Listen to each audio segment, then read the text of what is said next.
Hello friends, welcome on digital सानो। आज हम सर्च इंजन कंसोल के part 8 legacy tools and reports के ऊपर बात करेंगे। इससे पिछले वीडियो में हमने पार्ट 7 में बात किया था सिक्योरिटी एंड मैनुअल एक्शंस के ऊपर, और हमने उसमें देखा था कि हमारी वेबसाइट्स में सिक्योरिटी से जो इश्यूज आते हैं, जो भी गूगल मैनुअल पेनाल्टी हमारी वेबसाइट्स के ऊपर लगाता है, उसको हम कैसे गेट मैसेज के थ्रू पाते हैं और हम उसे कैसे फिक्स करते हैं, उसके बारे में हमने कंप्लीट डिस्कशन किया था उस वीडियो में। तो अगर आपने हमारा वो वीडियो नहीं देखा है तो लिंक डिस्क्रिप्शन में मिल जाएगा, सो आप उस वीडियो को जाके चेकआउट कर सकते हैं। आज हम इस वीडियो में बात करेंगे कि लेगेसी टूल्स एंड रिपोर्ट्स के ऊपर। तो आइए जानते हैं कि लेगेसी टूल्स और रिपोर्ट्स में क्या क्या ऑप्शन मिलते हैं।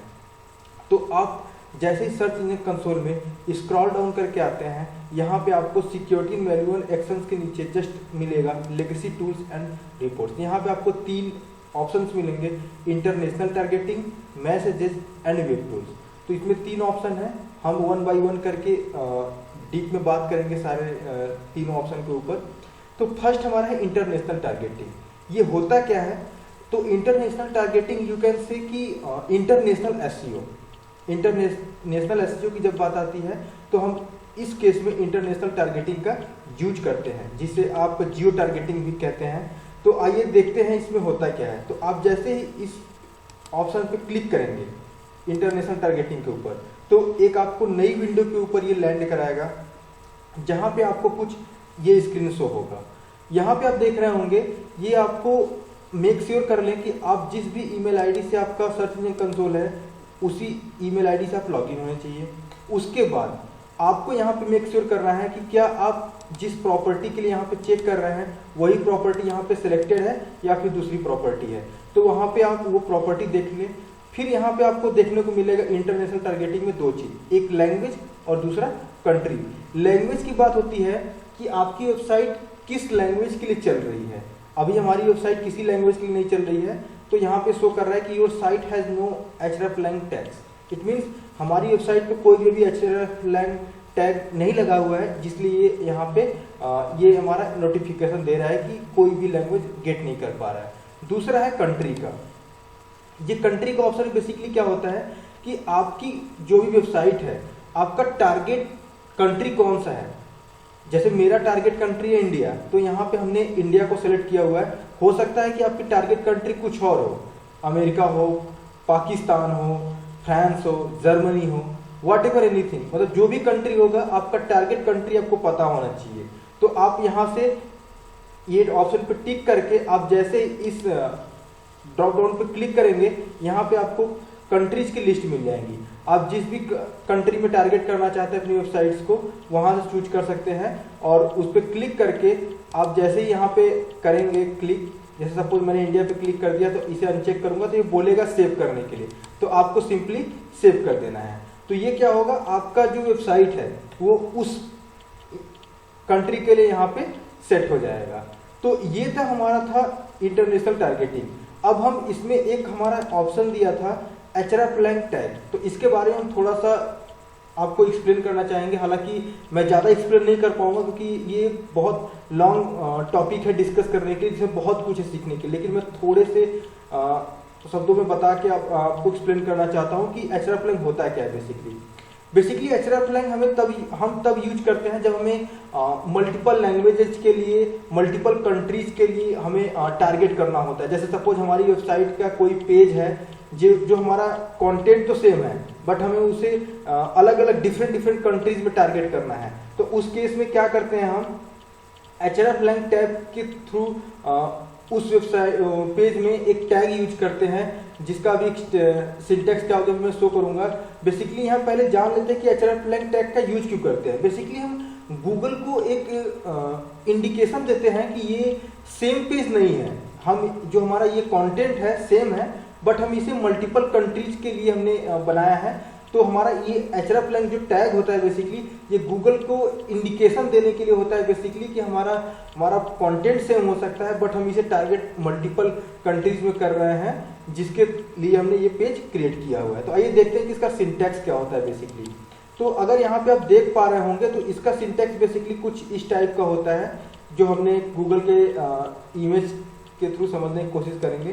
तो यहाँ पे ये है link REL equal to alternate hreflang en-fr href में हमारा वो गूगल का लिंक। इट मीन्स गूगल का लिंक नहीं, बेसिकली हमारा डोमेन का लिंक होगा। तो यहाँ पे hreflang में आपको दो चीज दिख रहा होगा, en-fr। तो यहाँ पे en का मतलब जो हमारा en होता है ये हमारे लैंग्वेज को इंडिकेट करता है, और जो fr है ये हमारे कंट्री को डिनोट करता है। तो en मतलब होता है इंग्लिश, और fr जो शॉर्ट नेम होता है ये फ्रांस का होता है। सेकेंड आपको दिख रहा होगा en-de। तो en हमारा यहाँ पे लैंग्वेज को डिनोट कर रहा है, और de हमारे कंट्री को डिनोट कर रहा है, de मतलब जर्मनी। और यहाँ पे आप देख पा रहे होंगे जो हमारा प्रॉपर्टी का नेम इन्होंने दिया है ये www.audible.fr audible.de। तो यहाँ पे ये बेसिकली क्या कर रहे हैं, सिंगल डोमेन इन्होंने रजिस्टर कर रखा है हर कंट्री के लिए। इनका डोमेन नेम यही है, बट ये हर कंट्री के लिए लिए हुए हैं, .fr के लिए, .de के लिए, .com के लिए, .com.au, .co.uk। तो इन्होंने अपने डोमेन के लिए हर कंट्री में टारगेट करने के लिए एक अलग अलग डोमेन ले रखा है। ये बहुत अच्छा तरीका होता है, बट ये थोड़ा एक्सपेंसिव होता है। इसे हम तीन तरीके से यूज कर सकते हैं। हम एक तो सिंगल डोमेन ले सकते हैं हर कंट्री के लिए, दूसरा हम सब डोमेन के थ्रू कर सकते हैं, और हम एक तीसरा होता है डायरेक्टरी के थ्रू, मतलब हम फोल्डर वाइज भी कर सकते हैं। लाइक जैसे हमारा कोई वेबसाइट है xyz.com/fr, मतलब फ्रांस के लिए हो गया, xyz.com/de इट मीन्स वो जर्मनी के लिए हो गया, xyz.com/UK मतलब वो यूनाइटेड किंगडम के लिए हो गया। तो ये हम डायरेक्टली के थ्रू करते हैं। तो हम ये अगर आपको इसके बारे में कंप्लीट नॉलेज चाहिए तो आप कमेंट करके जरूर बताएं, हम एक कंप्लीट वीडियो इसके ऊपर बनाएंगे कि hreflang हम कैसे यूज करते हैं, पूरा एक कंप्लीट डिस्कस करेंगे इसके ऊपर। बट हम यहाँ पे थोड़ा समझने की कोशिश करेंगे बेसिकली। तो ये हमारा सिंटैक्स होता है, और हमें ये गूगल बेसिकली यही चीज चेक करता है कि जो हमारा hreflang है हमारा, हमने इसका यूज क्यों किया है। तो हम ये बता रहे हैं बेसिकली गूगल को कि हमारा जो डोमेन है ये डोमेन हमारा fr है, और हम इसे फ्रांस के लिए टारगेट कर रहे हैं, इसे हम जर्मनी के लिए टारगेट कर रहे हैं, इसे हम यूनाइटेड स्टेट के लिए टारगेट कर रहे हैं, इसे हम ऑस्ट्रेलिया के लिए टारगेट कर रहे हैं, इसे हम यूनाइटेड किंगडम के लिए टारगेट कर रहे हैं। GED मतलब कि ग्रेट ब्रिटेन, ये एक नाम होता है, तो उसके थ्रू समझ सकते हैं आप। तो ये हमारा था hreflang के लिए जो हम यूज करते हैं, कैसे यूज करते हैं href लैंग्वेज के लिए, और ये हमारा कंट्री था। तो कंट्री में तो कोई इशू है नहीं, यहाँ पे आप बेसिकली जब कनेक्ट हो जाएंगे सर्च कंसोल से तो आप यहाँ पे जाके अपने कंट्रीज का सिलेक्शन कर सकते हैं, और इसे चेक करके सिलेक्शन करके सेव कर देंगे, वो आपका टारगेट कंट्री वहाँ पे शो करने लगेगा। नेक्स्ट हमारा पॉइंट आता है मैसेजेस का। मैसेजेस का क्या काम होता है, जैसे आप इस पर क्लिक करेंगे तो ये आपको एक विंडो पे मीन्स रिफ्रेश करेगा, बट यहाँ पे आपको कुछ मैसेजेस शो करेगा। ये किस टाइप के मैसेजेस हैं, यहाँ पे आपके डोमेन का नेम शो करेगा, और यहाँ पे कुछ मैसेजेस शो करेगा जो आपको नोटिफिकेशन भेजता है गूगल एज अ मैसेज। तो वो सारा चीज यहाँ पे आपको शो करेगा कि जैसे यहाँ पे शो कर रहा है कि 11 अगस्त को हमने अपनी वेबसाइट को target country change for site, हमने अपनी टारगेट कंट्री को चेंज किया है इस साइट के लिए। दूसरा भी हमारा वही शो कर रहा है। तीसरा हमारा शो कर रहा है कि search console insights now support Google analytics 4। It means हमारा जो सर्च कंसोल है हमने इससे लिंक कर दिया है, तो अब ये गूगल एनालिटिक्स 4 को भी सपोर्ट कर सकता है। तो जो इस टाइप की मैसेजेस शो हमारे आते हैं गूगल सर्च में कंसोल में, तो हमारे मैसेज के सेक्शन में ये शो होता है। इस मैसेज को आप फिल्टर वाइज भी यहाँ पे चेक कर सकते हैं। यहाँ पे आपको ऑल टाइप के पास एक ड्रॉप डाउन दिख रहा होगा, जैसे आप इस पे क्लिक करेंगे तो यहाँ पे आपको ऑप्शन शो हो रहा होगा। जैसे सपोज आपको इनहेंसमेंट से सिर्फ मोबाइल यूजिबिलिटी से देखना है क्या मैसेज आया है, तो उस पर क्लिक करेंगे तो सिर्फ ये मोबाइल यूजिबिलिटी का आपको मैसेज शो करेगा। नेक्स्ट यहाँ पे सेटिंग से रिलेटेड आपको देखना है कि एसोसिएशन से रिलेटेड क्या है, तो वो यहाँ पे आपको शो करेगा। तीसरा है जियो टारगेटिंग से रिलेटेड क्या मैसेज आया है, तो वो यहाँ पे शो करेगा। नेक्स्ट आपका अदर्स परफॉर्मेंस में क्या है कि हमारी वेबसाइट में तो 28 डेज में कितने क्लिक आए, 1 वीक में कितने क्लिक आए, जो इस टाइप से चीजें हो रही हैं वो परफॉर्मेंस हमारा यहाँ पे मैसेज शो कर देगा। जनरल में हमारा क्या मैसेज है वो शो कर देगा। अगर ये ऑल टाइप मतलब जो सारे मतलब कि कॉम्बिनेशन होता है सेक्शंस का, वो सारा मैसेज आपको यहाँ पे शो कर देगा। तो ये हमारा था मैसेज, बेसिकली जो मैसेज होता है बेसिकली सर्च कंसोल में जो भी मैसेज आते हैं वो हमारे यहाँ इस सेक्शन से हमें मिल जाते हैं मैसेज सेक्शन के थ्रू। थर्ड एंड लास्ट हमारा है वेब टूल्स। वेब टूल्स क्या होता है, जैसे ही हम इस पर क्लिक करेंगे तो ये हमें एक नई विंडो पे लेके जाता है और यहाँ पे आपको एक चीज शो हो रहा होगा नेक्स्ट, जैसे मैंने आपको बताया था कि आपको यहाँ पे मेक श्योर करना है कि आपको वही ईमेल आईडी होनी चाहिए जिसे सर्च इंजन कंसोल लॉगिन है। ओके, नेक्स्ट यहाँ पे आपको एड एक्सपीरियंस रिपोर्ट बताता है कि आपकी वेबसाइट का जो एड एक्सपीरियंस है वो कैसा है, बेसिकली डेस्कटॉप के लिए कैसा है, मोबाइल के लिए कैसा है, उस पर एब्यूजिव एक्सपीरियंस कैसा है, एब्यूजिव नोटिफिकेशन कैसा है। तो वो सारा इंफॉर्मेशन बेसिकली आपको यहाँ पे शो होता है। अगर आपको डेस्कटॉप का एड एक्सपीरियंस रिपोर्ट देखना है तो आपको डेस्कटॉप पे क्लिक करना है। जब आप डेस्कटॉप पे क्लिक करेंगे तो यहाँ पे आपको सबसे पहले, अगर आपके पास इस ईमेल आईडी से मल्टीपल डोमेन रजिस्टर्ड है, लिंक है, तो बेसिकली आपको यहाँ पे डोमेन का सिलेक्शन करना होगा। सपोज मैं अपने किसी डोमेन का चूज कर लेता हूँ यहाँ पे और ऐड अ प्रॉपर्टी करता हूँ तो यहाँ पे नॉट एग्जिस्ट बता रहा है।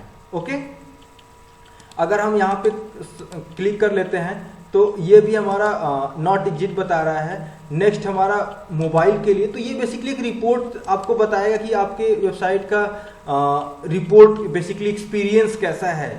डेस्कटॉप के लिए, मोबाइल के लिए एब्यूजिव एक्सपीरियंस तो नहीं है, अगर है तो आपको कैसे उसको फिक्स करना चाहिए और अगेन उसको सबमिट करना चाहिए रिव्यू के लिए। फिर आपको एब्यूजिव कोई नोटिफिकेशन गूगल की तरफ से आया है तो उसको कैसे देखना चाहिए, तो वो सारा इंफॉर्मेशन आपको यहाँ पे ये शो कर देगा। और ये जैसे आपका लास्ट सर्च इंजन कंसोल, तो ये आपको सर्च इंजन कंसोल पे लाके लैंड कर देगा। तो ये एक बेसिक सा डिस्कशन था लेगेसी टूल्स एंड रिपोर्ट्स के ऊपर, जो जानना आपके लिए बहुत ज़रूरी है। इसमें इंटरनेशनल टारगेटिंग बहुत ही इंपॉर्टेंट पार्ट है। इसमें हमने जो देखा था hreflang के ऊपर, अगर आपको उसके बारे में कंप्लीट इन्फॉर्मेशन चाहिए, एक डिटेल वीडियो चाहिए, तो आप कमेंट करके जरूर बताइए, हम इसके ऊपर एक डिटेल वीडियो लेकर जरूर से आएंगे। सो बेसिकली ये हमारा था part 8 legacy tools and report. Next part हम पार्ट 9 में बात करेंगे बैकलिंक्स के ऊपर, जो कि हमारा बहुत ही इंपॉर्टेंट रहने वाला है। सो फ्रेंड्स, बने रहिए हमारे साथ, हम मिलेंगे नेक्स्ट वीडियो में बैकलिंक्स वीडियो के साथ। अगर आपने हमारे चैनल को सब्सक्राइब नहीं किया है तो अभी चैनल को सब्सक्राइब कर दें ताकि आपसे कोई भी अपडेट मिस ना होने पाए। और अगर आप वीडियो पे नए हैं तो शेयर और लाइक करना ना भूलें। मिलेंगे हम नेक्स्ट वीडियो में, तब तक के लिए गुड बाय।